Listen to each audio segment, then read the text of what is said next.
આજે તમે જોયું હશે કે ભીખાજીભાઈ ઠાકોરની ટિકિટ પાછી ખેંચી લીધી.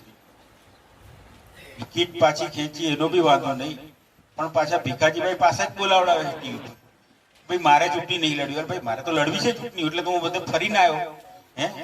15 દિવસ હું ફરીને આવ્યો, મારે ચૂંટણી ના લડવી તો હું કામ ઘરની બહાર નીકળું? એને તો ચૂંટણી લડવી જ હતી, પણ તમે ટિકિટ ખેંચી લીધી પાછા ભીખાજી પાસે જ કેવડાવો છો કે મારે નહીં લડવી. આનાથી મોટું અપમાન શું હોય છે? એ અપમાનનો બી આપણે બદલો લેવો પડશે.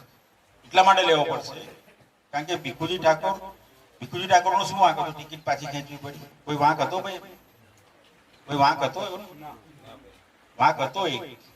એક વાંક હતો. એ છે ને ગરીબ સમાજમાંથી આવે છે.